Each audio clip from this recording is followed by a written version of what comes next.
우리 인체에서 가장 신비하다고 할 수 있는 부위가 바로 뇌일 텐데요. 그런 뇌를 매일같이 고쳐야 하는 의사, 신경외과 전문의는 얼마나 천재적이어야 할까요? 오늘 소개할 톱라이프라는 책은 뇌가 고장나버린 4명의 환자와 그들을 치료하는 천재 의사들의 이야기를 담은 소설입니다. 우리 뇌에 문제가 생기면 상식을 벗어난 사고와 행동을 하게 되는데요.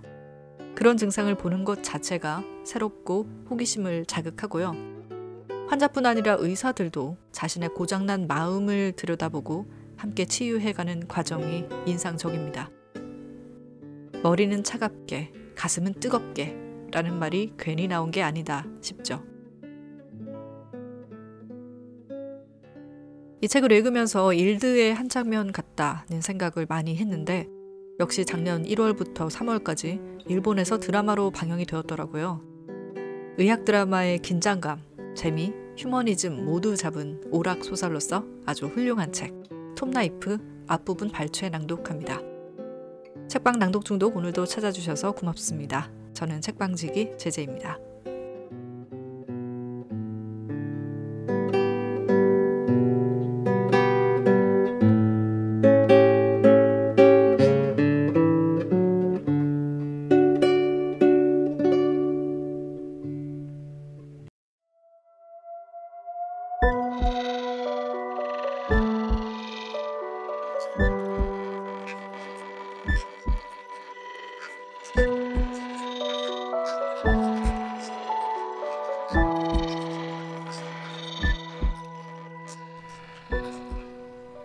왼팔과 사랑에 빠진 남자, 톱라이프.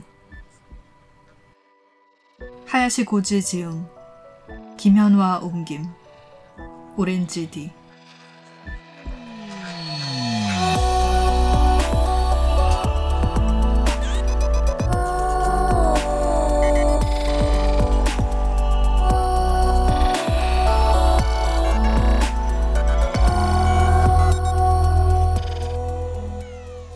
(21세기인) 오늘날에도 사람의 뇌는 인류에게 남겨진 유일한 미지의 영역이다.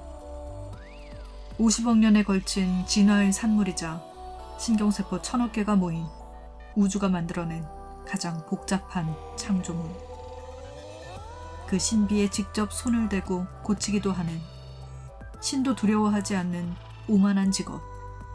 그게 바로 신경외과 전문이다. 세상에는 두 종류의 신경외과 전문의가 있다. 최고의 신경외과 전문의와 이 분야에 몸담아서는 안 되는 전문의. 뇌는 생각보다 약해서 척수처럼 자가 재생 능력이 거의 없다. 따라서 다른 장기와 다르게 일단 손상되면 회복이 불가능하기에 신경이나 섬세한 혈관이 다치는 건 환자의 죽음이나 장애를 의미한다. 불과 0.1mm의 오차가, 0.1초의 망설임이, 0.1g의 오만함이 환자를 재기 불가능하게 만든다. 따라서 모든 신경외과 전문의들은 자신의 능력을 뛰어넘는 훨씬 높은 목표를 향해, 톱라이프라고 불리는 정점을 향해 매일같이 여러 가지를 희생해 나가며 정진해야 한다. 피가 맺히도록 긴장해서 노력한 결과로 그 칭호를 거머쥐더라도 그곳에 무엇이 있는지는 아무도 모른다. 미지의 땅에 무엇이 있는지 아무도 모르는 것처럼 수술 전에 검사를 아무리 꼼꼼하게 하더라도 뚜껑을 열어보지 않고서는 모르는 뇌처럼 말이다. 이른 아침 6시 20분, 미야마는 호텔 수영장에 있었다. 물속에서는 자유롭다. 길쭉한 팔다리를 힘껏 뻗어 느긋한 자유형으로 물살을 가르며 나아갔다. 중력과 소음으로부터 해방. 모든 것에서 벗어난 시간. 이런 순간이 필요해 호텔 피트니스 센터에 가입했다. 입회비가 상당했지만 돌싱의 지천명을 맞이한 신경외과 전문의로서는 그리 부담스러운 금액이 아니었다. 이곳 수영장을 이용한 지는 1년이지만 수영을 해온 지는 이미 20년째였다. 젖은 머리를 말리는 게 번거로워 머리를 짧게 자른 지는 10년이 되었다. 워밍업으로 100m를 헤엄쳤을 때였다.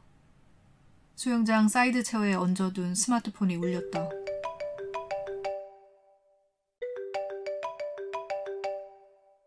오늘 당직은 중견신경외과 전문의 니시고우리 다쿠마였다. 못 들은 채 할까 생각했지만 콘크리트 벽에 벨소리가 반사되어 울려 퍼지고 있었다. 별수 없이 수영장에서 나와 물안경을 벗고 전화를 받았다. 비버리 날에 전화하면 가만 안 둔다 했지? 죄송합니다. 니시고우리 선생님이 시키셔서. 스마트폰에서 들려온 건 신참인 고즈쿠의 사치코의 목소리였다. 니시고우리의 어시스턴트로 함께 당직을 서고 있었던 모양이다. 이런 일을 아랫사람에게 떠맡기는 게 역시 니시고우리다웠다. 미야마의 목소리가 한층 더 가라앉았다. 꽤 중요한 용건이겠지? 네, 아마도. 아마도? 아, 큰일입니다. 네, 아주 큰일입니다. 많이 다급했는지 대답이 어수선했다. 무슨 일인데? 얼른 말해. 그게 말입니다. 교통사고 외상으로 이번 주부터 1인실에 입원한 소이노 요이치 학생 아시죠? 어제 부장님께 퇴원 이야기를 꺼낸 참인데. 입원한 모든 환자의 상태를 의사 모두가 공유하는 것이 도토 종합병원 신경외과의 규칙이었다. 소이노 요이치는 어머니가 모는 차를 타고 가다가 가드레일에 박는 바람에 뒷좌석에서 튕겨나와 앞유리에 머리를 세게 부딪혔다. 도토 종합병원에 긴급 후송되어 미야마가 머리에 고인 혈전과 급성 경막 하혈종을 제거하는 긴급 수술을 실시했다. 어머니는 경상이었다. 얼굴에 여드름이 울긋불긋한 풋풋한 사내아이의 얼굴이 금세 떠올랐다. 그 애한테 무슨 일 있어? 혈종은 제거했다. 14세라는 나이로 보건대 딱히 몸 상태가 악화될 염려는 없었다. 당연히 기저질환도 없었다. 상황이 조금 복잡해졌어요. 뜸들이지 마. 뭐가 복잡해졌다는 거야? 용건만 말해. 신경외과 세계는 늘 촌각을 다툰다. 두루뭉술한 화법은 용납되지 않는다. 아니, 그게 말이죠. 실은 그 부상이 사고가 아니고 어머니가 자기를 죽이려고 했대요. 뭐라고? 엄연한 살인미수라고 하네요. 진짜 죽이려고 했어요. 낮은 목소리로 요이치가 말하기 시작했다. 창백한 얼굴을 이따금 신경질적으로 찌푸렸다. 나이에 비해 큰 키에 마른 편이고 어딘지 모르게 가정교육을 잘 받은 티가 났다. 차분한 분위기를 자아내는 아이였다. 그래서인지 그가 하는 말과 주변을 경계하는 모습에 더욱 위화감이 들었다. 엄마가? 왜? 미야마는 일부러 친구처럼 다정하게 대했다. 그건 제가 게임만 하니까. 그래서라고? 제가 미운 거예요. 옛날부터 그랬어요. 애초에 안 낳고 싶었을 거예요. 이제는 필요 없는 거죠. 그럴 리가 없잖아. 아니에요. 제 말이 맞아요. 목소리를 더욱 낮췄다. 조금 후에 그 녀석이 올 거예요. 녀석이라니 엄마잖아. 이따가 확실하게 말해줄게요. 선생님은 믿을 만한 사람이니까 선생님한테만 말해줄게요. 나중에요. 간호사 대기실에는 병동 입원 환자들의 상태를 나타내는 전자 카르테가 쭉 나열되어 있었고 의사들은 그것을 바탕으로 투약할 약과 링거, 검사 지시를 간호사에게 내린다. 이 병원에 실려오는 환자는 뇌경색, 뇌출혈, 외상 등을 입은 환자이며 약 3분의 1은 무사히 회복하지만 나머지 3분의 1은 퇴원해도 후유증이 남고 또 나머지 3분의 1은 이곳에서 살아서 나가지 못한다. 가혹하지만 그게 현실이다. 그 현실에 진작 익숙해진 미야마지만 간호사에게 이것저것 지시를 내리면서도 조금 전에 만난 소년이 했던 말이 여전히 머릿속 한구석에 끈질기게 남아있었다. 망상, 선망, 창란, 혼란은 어부가 고기를 다루듯 신경외과 전문의에게 친숙하다. 그런데 어째서 요이치가 한 말만큼은 잊히지 않을까? 선생님! 하고 부르는 소리가 울려 퍼졌다. 환자복 차림에 요이치가 서 있었다. 아직 제 힘으로 걸어다니면 휘청거릴 텐데도 일부러 간호사 대기실까지 온 것 같았다. 좀 전에 엄마 다카쿠가 병문안을 왔고 다카쿠를 로비까지 배웅하고 미야마를 찾고 있었다고 했다. 두리번거리며 주변을 신경 쓰는 요이치를 배려해 복도로 나왔다. 역시 확실해졌어요. 그래서 어서 선생님께 사실을 전하고 싶었어요. 그런데 선생님, 정말 비밀 지켜주실 거죠? 물론이지. 의사잖아. 비밀을 엄수할 의무가 있지. 일부러 흔쾌히 답했다. 무슨 일 있었어? 엄마랑 이야기 나눴을 거잖아. 아니요. 엄마랑 대화 안 했어요. 무슨 뜻이야?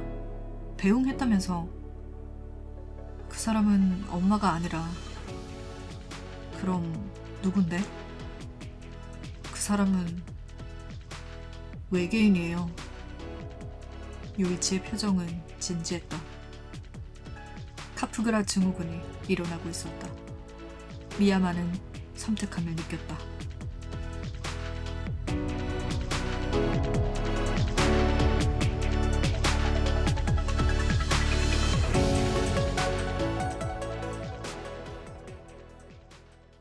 외계인?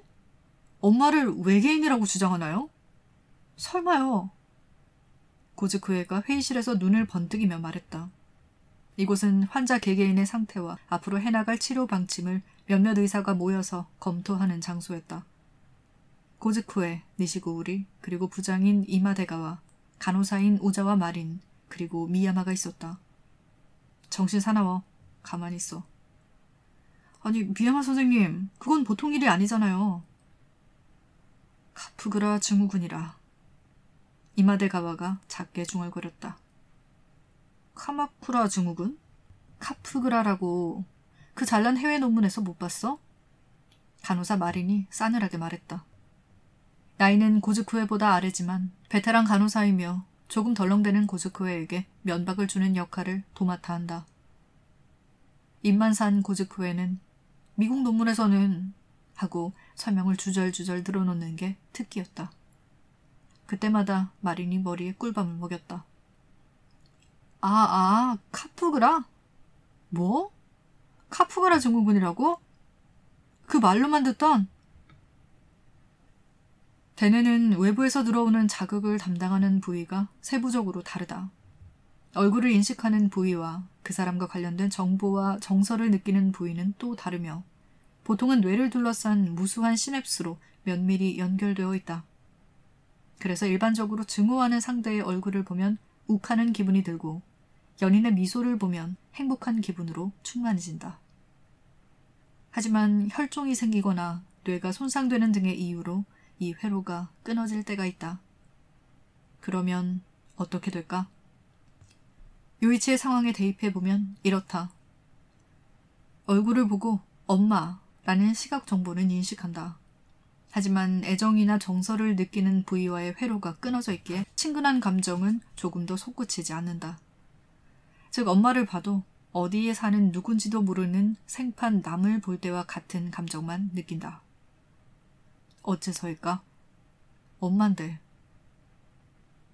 뇌는 이치를 따르고자 하는 성질이 있다. 즉 이유를 붙이고 싶어 한다. 그러면 이렇게 생각한다. 이 사람은 겉보기에는 엄마처럼 보인다. 하지만 애정을 전혀 느낄 수 없다. 이상하다. 그렇다면 이 사람은 엄마의 얼굴과 몸을 빼앗은 가짜다. 그게 카프그라 증후군이다. 요이치처럼 외계인이라고 착각하는 건 카프그라 증후군에서는 비교적 흔한 일이다. 논문에서 본 적 있긴 하지만 그럼 환자에게 저 사람은 엄마라고 설명하면 되지 않나요?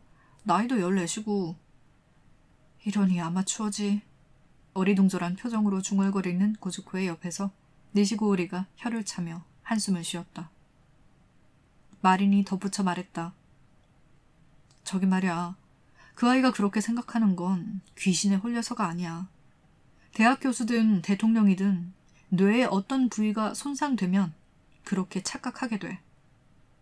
아무리 그래도 아무리 논리적으로 그게 아니라고 설명해도 이해 못해.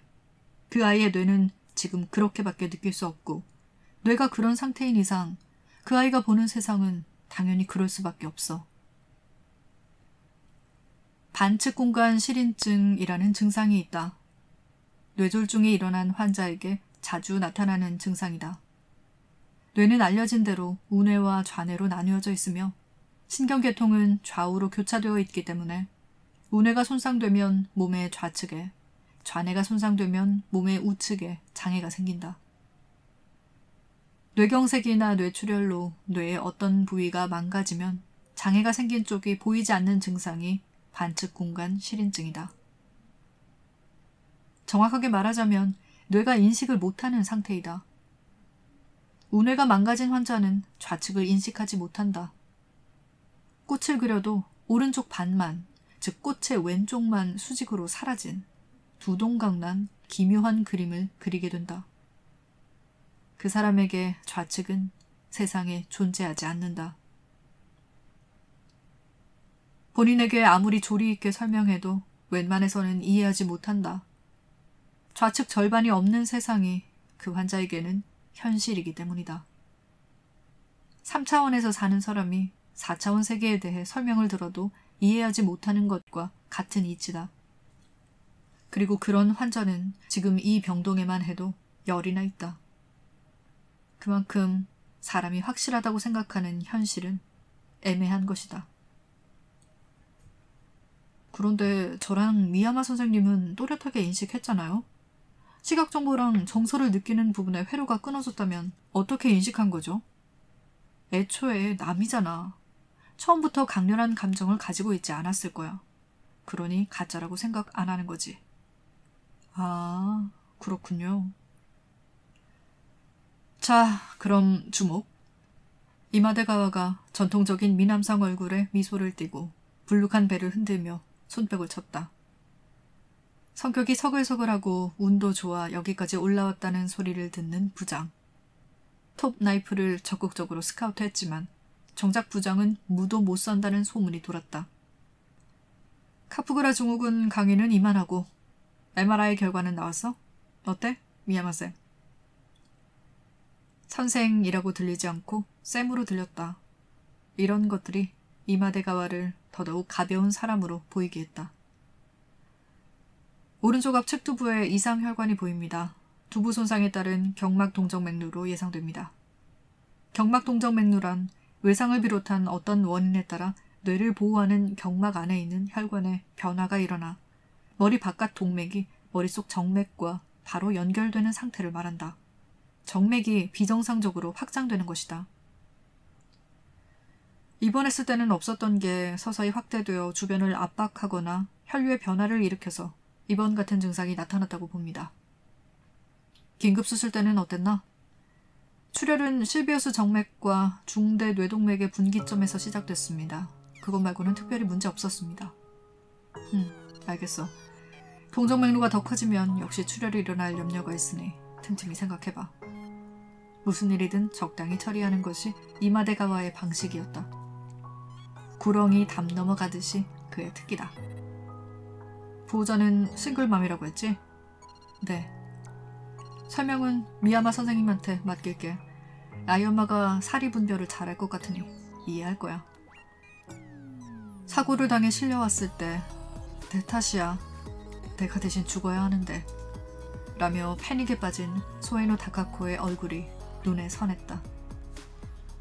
프리랜서 광고 PD라고 들었다. 자신이 저지른 과실로 아들에게 상처를 입혔다는 죄책감 때문인지 병문안을 올 때마다 표정이 늘 어두웠다. 본래는 실력 좋고 화려한 사람일 것이다.